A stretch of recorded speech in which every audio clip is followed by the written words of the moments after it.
What's up, everybody? Welcome to the CanesInSight Baseball Podcast.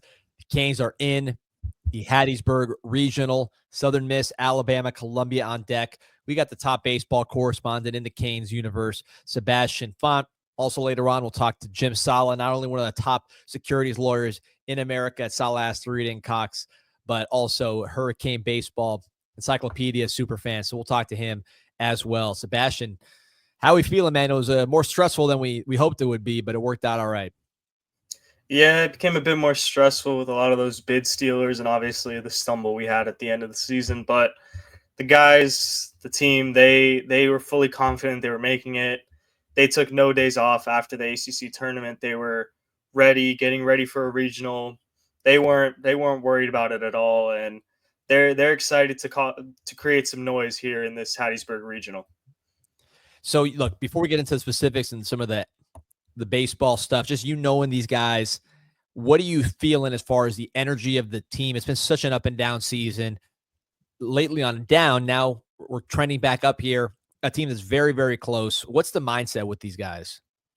Yeah, I mean, I think that they'll be the first to tell you that they're pissed off after this recent run of form, especially with what happened in the ACC tournament. They're upset about that, right? And they didn't want that to be the last that people remember them from this season. And they're going to get together. They're ready to go. You might have a couple key guys come back from injuries. That gives it a bit more energy, a bit more juice. And you're going to see hopefully a re-motivated team going into this regional. Yeah, it's strange. It's such a strange season in so many ways, but really, if you can get out of a regional, which Miami has not done some time, that could really change the whole perception of the season, which right now is clearly an improvement over last year. But, you do get that sentiment from certain parts of the fan base, and you can't really argue with them that, hey, this team went to 44 straight regionals. It's not necessarily, something that you throw a party for, although us knowing that kind of where it was last year and the ups and downs, certainly I'm personally quite relieved at how it turned out to this point. Now, the team is what kind of they've been all year, right, as far as the strengths and weaknesses. There's been different runs, right, where they've been hot, they've been cold, but really we know what this team is on paper, which is starting pitching with Griffin Hughes. He's been not necessarily at his best lately. We know he's one of the better pitchers in the ACC, and pretty much ever since you got this shuffle with Darius and Ciskar getting in the starting lineup and Walters going to the pen, you know what those guys bring. Then, of course, on the offensive end, top of the lineup, Cuvée, Ogden, Galvin, Dorian lately with men on base, kind of carrying the load. So we know what Miami is, not scoring a ton of runs, pitching pretty well. What are they looking at when you look at this bracket? Yeah, when I look at this bracket, I mean, all these regionals are very tough, right? You have a lot of SEC teams hosting, and if they're not an SEC team, they're a top-of-the-line ACC team, right? But this is honestly one of the more favorable matchups the Canes could have gotten as when you look at the three other teams, right? Especially with how volatile they can be at times. There's really a path for Miami to cause some noise and create an upset, right? You look at a team like Alabama, who's going to be the first matchup on Friday, 3 p.m. Eastern time. They're a team that really relies on hitting home runs. And if you could find a way to limit that, there's a real path at beating them. Yeah, and it's kind of a blast from the past when you look at this Alabama roster, when you see names that Miami fans are familiar with. Of course, Jason Torres, who we'll talk about in a second. Justin Lebron, Jason Torres, formerly first baseman of the Miami Hurricanes last year. Miami guy, Justin Lebron, Broward guy, who some people think is the best player in the country when you look at just the whole package. So some familiar faces here with Alabama, but really, I think you got to start with the pitching staff and what you're going to be facing. And I don't know if they've announced a Friday starter yet, but I know that the top arm from a draft perspective for Alabama is Riley Quick. I believe it was the Saturday starter, but was their best pitcher. You look at the scouting report on Quick. He's number 33 on MLB.com for the 2025 draft. They got him at 6'6", 255 pounds, out of the state of Alabama. Was a football and a baseball player. Was a four-star offensive lineman with some power four interest. I mean, I could see a 6'6", 255. You say, hey, a great athlete like this, you put some weight on. Obviously, they kept him leaner to throw heat. Look at the pitch mix: 96, 97 mile an hour fastball, tops at 99. He's got he holds his velocity through starts, mid 80 slider. They're saying 2-plane depth. That's one of his plus pitches. And the changeup is inconsistent, but can be solid upper 80s. Also has a cutter at 95. So, they're high on this guy when you look at the scouting world as the 33rd prospect in the draft. And clearly he's going to be a handful for Miami where, look, the ACC is good, but it's not like you see 99 from a starting pitcher deep into games often, right? In any conference, but certainly less in the ACC than in the SEC. Yeah, as you said, this is a top-of-the-line SEC arm, really tall, gets downhill well.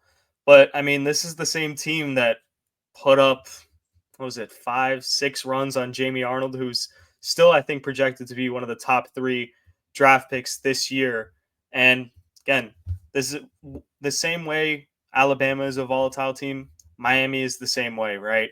We've been up, we've been down. If we could find a way to get ahead early on this guy, just find a way, whether it's small ball, get a home run by Cuvée. There's a way to get past here, and I think that it's gonna come by just attacking him early. You mentioned that the Alabama boards aren't crazy about their starting rotation in general, at least for SEC standards. I know that with Quick, the negative on the scouting report is that for how dominant he should be, he doesn't miss as many bats, right, as you'd think. His numbers look pretty good to me, quite frankly, but not necessarily totally dominant. 8-2, 3.54 ERA, 56 innings, 64 strikeouts. So, I guess given his stuff, they're thinking he should be striking more people out, but clearly going to be a tough matchup. And then you look at the other side of the ball, and I know you talked about this, which is their offense. And if you're talking about their offense, you got to start with Broward County's own Justin Lebron. And before I let you talk about his game, some of you may know the backstory. Grew up a Miami fan, played in the same infield as Antonio Jimenez. Basically, Miami had their choice, took Jimenez. Jimenez ended up transferring to UCF, where he's developed himself into a draft prospect, and Justin LeBron's become potentially the top prospect in all of the draft for 26 when he's eligible. Jimenez is eligible this year. So it didn't work out very well for the Canes, other than getting Jake Ogden, who's, an incredible player. But otherwise, that shortstop situation at MacArthur High didn't work out too good. Yeah, I mean, he's one of the best players to watch in college baseball. I mean, he's such a fun watch, a Golden Spikes watch list type of player, and he does it on both sides of the ball, right? You see from this clip, he's able to spray the ball really well with power to both sides of the field, and then at short, he's a guy that makes all the highlight plays, whether it's to his left, to his right. He does it all, and he's their main guy, and he's batting, I believe, around 350 this year, if I'm not mistaken. And that's an SEC play against some of the top arms in the nation. I mean, this guy, he might well be the best player in the country. So finding a way to limit what he does is going to be a real key when facing this Alabama team on Friday. Yeah, 18 home runs for the shortstop, who looks like he'll be able to stick at shortstop at the next level. OPS over 1,000. So, I mean, the guy's a monster. Further down in terms of their lineup, but somebody that we were very familiar with here at the University of Miami, Jason Torres, 57-game starter, started every game he played, was inconsistent, but just a shade under 260. The strikeouts were enormous, 81 strikeouts in 205 at-bats. But with Torres, you get the slugging and the home run ability, 11 home runs, which is good for third on this Alabama team. So I gotta be honest, watching Miami struggles at first base, I wondered if Torres could have helped us out there. Certainly like midweek games where he really used to crush non-conference. But Miami will get a chance to see what he can do for good and bad here up close on Friday. Yeah, Torres is another one of those guys in this Alabama lineup that provides a ton of power, but is susceptible to a lot of strikeouts, right? I mean, I believe his average is under 260, if I'm not mistaken. Yep. And regardless of whether that's in against SEC arms, if you're going to be a top of the line hitter in college baseball, you can't really be hitting around 250, right? So if we're able to limit that home run ability for this Alabama baseball team, there's a real shot that we have here. Similar to Alabama, as we switch gears to Southern Miss, which is the hosting this regional there in Hattiesburg, they have a right-handed starter who's built differently, but is rated, quite frankly, almost the same, at least when you look at MLB.com, and that is J.B. Middleton, someone who's extremely dominant. I believe he was top.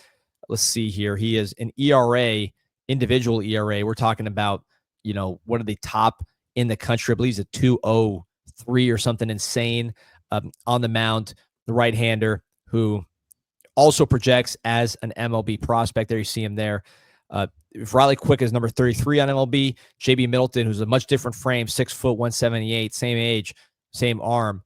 He grades as the number 31 player in the draft. Also a 60 grade fastball according to MLB Pipeline. But it's a different skill set with his size. 93, 95, tops out 97, can run, can sink. Gets a lot of swings and misses in the zone. Slider, again, the similar pitch mix with the fastball, slider, changeup from the right side, just different packages, I guess you'd say. Upper 80s on the slider, 2-plane depth, can turn into a cutter. And then the changeup, 86, 88, tumbles and fades, athletic delivery, as you can see in these videos. So it's the funny thing about pitching, man. You can get very different body types, but a similar attack. Yeah, Southern Miss as a whole is a really, really great baseball program. One of the top mid-majors in the country, obviously, they're hosting. And when it comes to Middleton and Adams, when I was looking at their game film, kind of just trying to break them down, my note is that both of them are dogs, right? They are absolute beasts on the mound. And just watching them is so fun to see. Watch them attack hitters. So it's going to be a real tough test if Miami gets to them after Alabama, right? And when you look at the way they pitch, right, they really rely on the stars, their stars, both in the pen and starters, to get the job done for them, right? Their 2 stars typically go deep into games, and then they just rely mostly on the quality of the bullpen, not the quantity. So if we're able to work into that bullpen, and maybe they don't have all their guys fresh, that's really what we need to be looking for against Southern Miss.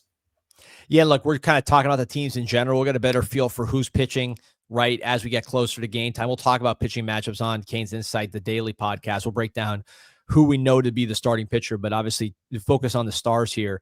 One of the stars at the plate and in the field, and I don't even know where you say he lines up, is Nick Monasteri, which – from what I've seen, has played all over the infield and in the outfield. This is just a total utility player, but also a tremendous hitter. 58 starts on the year. Also OPS over 1,000, 19 home runs, 68 RBIs, on base 425. So, I mean, this guy is filling up the box score. Also got about 7 steals. And it's, 6 foot, 192 from Mississippi. Nothing jumps out. But then you look at just what he's able to do. Second base, third base, center field, left field, right field. And then the just incredible hitting. He also pitched as a freshman. So 2-way player as well. Just kind of an all-around baseball player here with Monasteri. I mean, what's your take on these kind of all-around players that don't, again, he doesn't look like Caglione, right? Or someone like that, but is able to make such a huge impact. Yeah, I mean, watching him play is it's such a fun watch, right? And I mean, I try and keep it simple when I'm looking at players, especially ones that I don't get to see too often. I typically go for that OPS stat and see how that's going for them, right? Because they're either getting on base a lot or they're hitting the crap out of the ball with power. And when you look at the box score with a guy like him, he's consistently leading it for them, right? Batting well into the 350s. With 19 home runs, and he's a guy that can do it all, right? You talk about those utility guys. We have one of our own in Jake Ogden, right? And everyone loves him down here because no matter what you ask of him, he's going to be able to do that. And not only as a teammate, but as a team as a whole, you love those guys because they are going to be able to do whatever's asked and do it well. Switching gears to our own team, right? And let's focus on kind of stories of the season, at least from my perspective, which is AJ Ciskar, Tate Darius, as far as guys that when they jumped in the starting line and moving Brian Walters to the pen, the season turned around. And I thought it was a lot to ask them to jump into the rotation in the middle of ACC play. There's the video you did, which got great traction. It was a lot to ask, but they got it done in the ACC at the ACC level, which again, the top teams in the ACC certainly are on par with Southern Miss and Alabama, and they got it done against those guys. So there's a different challenge as far as the pressure, the environment, this is now, they were in high school last year. Now they're here in the NCAA tournament. So a lot of pressure on these guys, but clearly two guys that you need to step up if you're going to go ahead and win this regional. Yeah, I mean, when you look at them, right, they're just such good competitors, right? And when you think about it, in a sense, they were tasked with saving the season as freshmen when they were brought into the rotation, and they were able to handle it and passed it with flying colors. They really did save our season with that streak there, where they came in and really did well. And I think that you might even end up seeing a guy like Ciskar pitch the first game against Alabama with how much his sink really plays in with the power hitting righties that Alabama has. He'll be able to keep them on the ground and kind of just do his thing, get a tempo going, get a rhythm going. And if we can get these guys, including Griffin Hughes, to allow us to get the lead first, I think you're going to see a different Miami team than what you've been seeing the past couple of weeks. Yeah, it's all about matchups. I mean, there's not many games left, right? The season is on the line, so you go with the matchup that gives you the best chance. And you see it there, just how hard he is for right-handers to deal with. And I mean, we talked about Justin LeBron, Torres, some of their other guys who, talk about a guy like who else they got here? They got a few bats you got to worry about. Let's see, this Cade Snell hitting 366. He's a lefty. So they got a mix actually as I look through. They got Cade Snell lefty, Will Hodo lefty, Richie Bonamalo Jr., who is a righty. So they got a few right-handed bats, but it's a mix.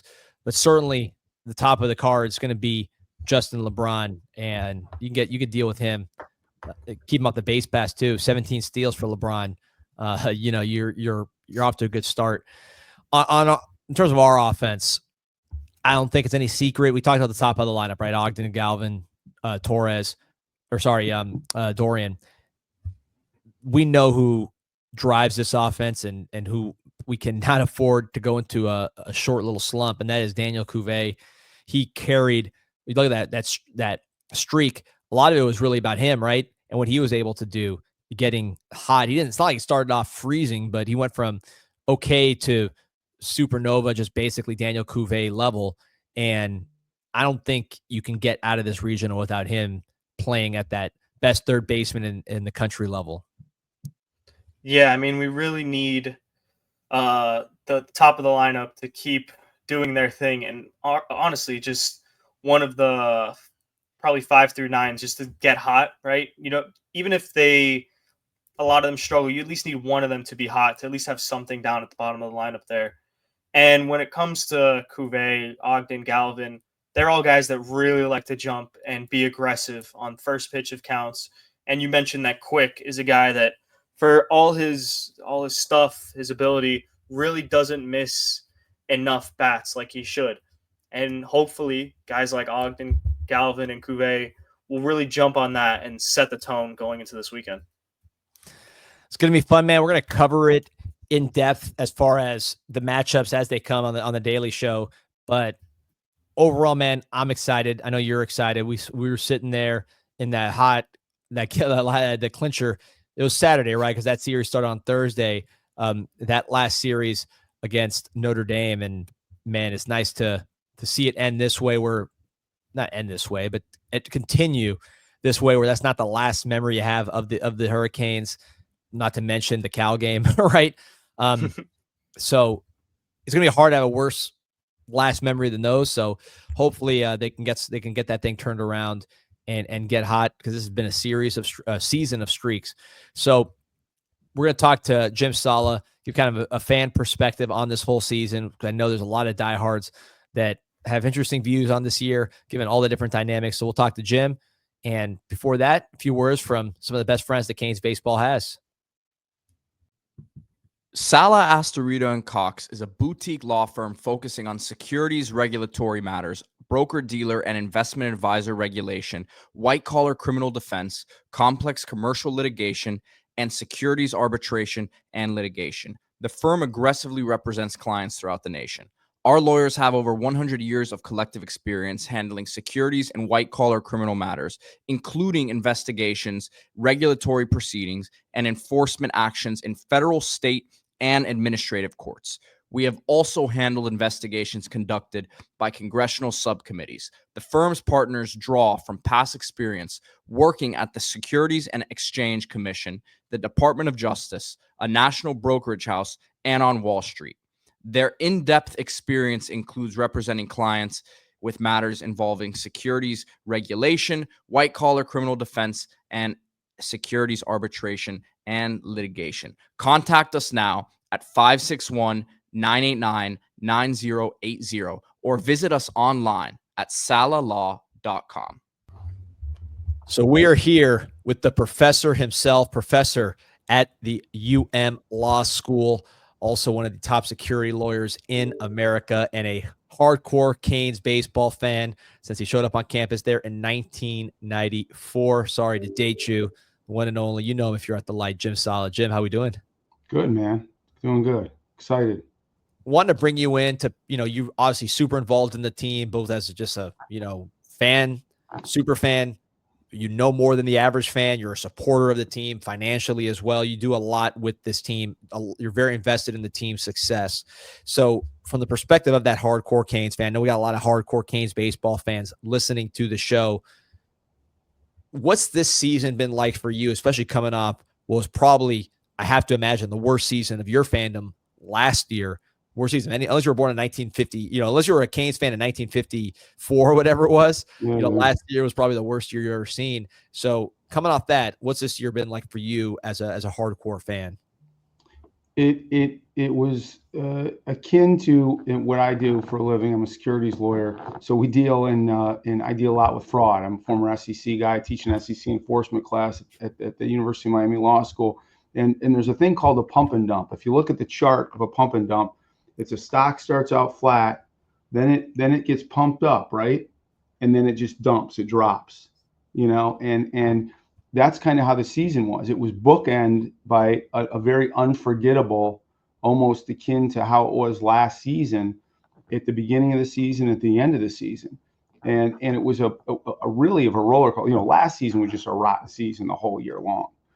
This season started out terrible. Dude, I was in Orlando for that UCF game, which was an absolute nightmare. I was at the, because I schedule my class on Wednesdays so I can hit midweek games.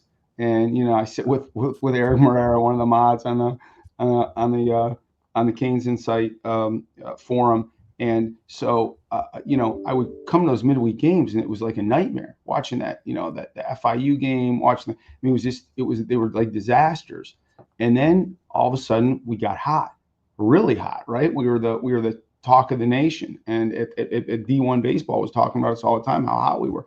Beat some really good teams that sweep against Georgia. I was there for that Friday night game against Georgia Tech, which was unbelievable. I was looking at their lineup, and literally all but one or two players hitting over 300. You look at our lineup, it's the opposite, and they couldn't hit us. Our pitching was on fire.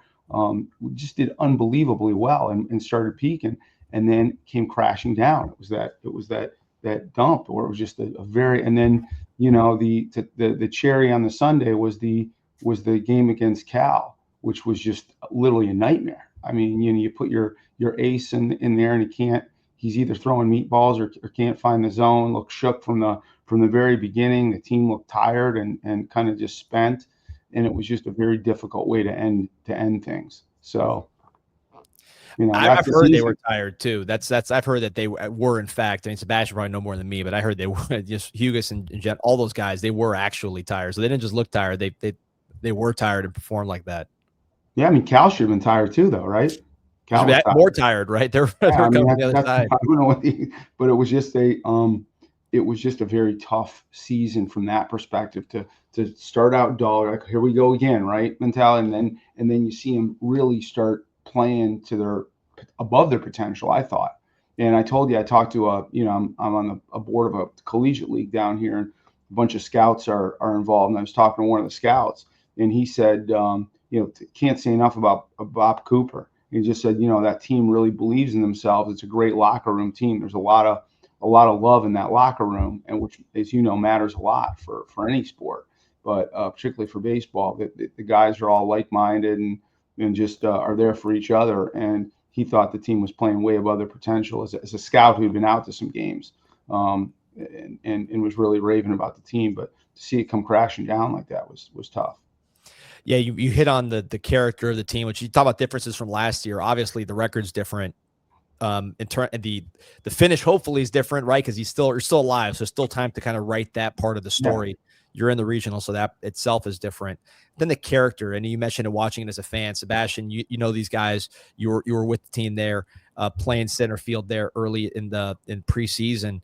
So, what can you tell us about the character of this team, which we saw from the outside as you kind of go through those ups and downs? Yeah, when it comes to the character of this team, as Jim said, it's a locker room team, right? These guys all care about one another. They want to do it for one another, right? And I think you saw that in that little streak where there was a lot of energy at the light, right? In the start of the season, you didn't have that energy. We were wondering where the identity of this team was. Where's their swag, right? It's college baseball. Have a bit of fun, have a bit of energy, get that spark, right? Anything can change in an instant. And in that kind of hot streak, you saw them rally together. And I think that they might have pushed above where they could have been, right? Where you expected them to be, and came crashing down a bit, but it was the crash was farther than it should have been. I think that now you got hit in the face with that run rule. You have a week to reset, and now you have a golden opportunity to prove everyone wrong and just prove yourselves right, because that locker room believes that they can go all the way. I want to talk about one guy in particular, Jim, which is, AJ Ciskar. He's going to obviously have a huge role here in this regional. I remember you follow recruiting closer than most, right? And then obviously Sebastian knows these guys from having been in the locker room with them. I remember going to the fall camp expecting to see Lachi because he was the big freshman right-hander that the average fan kind of knew more about, right? Mm-hmm. And then I remember texting you and talking to Sebastian. I'm like, man, this guy from New Jersey, Darius, and the Ciskar, they're big. They look right. They're attacking the zone. They seem to have a lot of confidence to him. And you told me, hey man, I know the family a little bit. And kind of just they were watching it like everybody else. And now to see where he's come from then to now, it's pretty incredible. Yeah, great family. Devout Catholic family. My son, I know his brother caught for Ave Maria, Mike Cisgar. My son was a bat boy for the collegiate league, one of the teams, and Mikey was on the team. So I got to meet the dad because they just come up to Boca for the games, and he'd always wear Canes stuff. And so we started talking, and he's like, "Yeah, my son's going to AJ." I'm like, "Oh my gosh, I didn't make the connection with the last name, but it's a unique last name." Just a great kid. And he just looks through the kids come in, and he's like the most mature pitcher on that team. He's just steady. He doesn't get rattled. I mean, for an 18, 19-year-old kid, really unbelievable maturity, which is huge for a pitcher. Nothing gets in his head. Well, we've seen pitchers in the past that have blown up because it's between the ears, right? It's not the physical attributes, and he just is like just a steady, even keeled. I trust him probably more than any other. I didn't think Hugas ended the season all that well, even though I'm a huge Hugas fan. Had a rough outing in the last couple of starts, I think, but Ciskar's just been a real steady rock kind of up there on the mound. I guess he gets all that energy out when he's yelling in the glove, right? Yeah. So he gets all his curse words out that way. So, Sebastian, first of all, most entertaining guy to me on the team from a fan perspective, as far as like when he starts, the pace that he goes with, the way he attacks guys, the way he puts guys away, the energy and stuff. That to me, from a fan, is exactly what you want to see. But knowing the person a little bit, how is he? Because he kind of looks like a maniac on the mound, and I don't think that's who he is. Obviously, Jim's telling us he's not either. And I met his girlfriend. She worked with someone I've known forever, and just super nice people. And it sounds like he's kind of got like that switch. So what can you tell us about AJ? Yeah, he's kind of got that, like, the second he gets to the mound, he flips that switch, and he's in there He's mouthing things into his glove every time he's looking down at the plate, and just having that confident walk off the mound, great tempo and everything. And then the second that he gets off the field, calm, mature kid. I mean, you would think he was there on an academic scholarship. He's not playing baseball, he's playing school, right? He's super calm, mature. But the second he gets on that mound, he is a straight competitor. He wants you to step in that box so he can get you out. And I mean, you see it with his starts. He's there. The second you get in the box, he's going. He gets into a rhythm, and he loves to compete, right? And it's really great to see. So, Jim, Sebastian had a great thread on the CanesInSight message board, just really asking the fan base about expectations and the season kind of broadly, letting people get their frustrations out, maybe voice their opinion. This is before Miami made the regional. Obviously, the minimum goal was to make a regional. Now, there's a lot of people who will say, and it'll have some merit, look, you made 44 straight regionals. It's not something you throw parties for. Obviously, big improvement over last year. For you as a fan, and not in general, like, Miami should be winning championships every year, competing for championships every year. This team, what would it take for this team in this season to be a success in your eyes now that you're here sitting in a regional? I mean, to me, to perform in a regional, to make it to a super regional, because we haven't done that, right? The last few years, we've gotten knocked out of regionals. I mean, the last couple of regionals we hosted were brutal. To see that Ole Miss team come in, who ultimately they were the last team in. I mean, I don't know if you remember that, D. They were the last team in. They come in. I think they had been blown out in the SEC championship, like either run ruled or just it got out of control in one of their games. And there was like very low expectations, and they just kept their pitching turned on. Everything started to click. They peaked, ended up winning the national championship.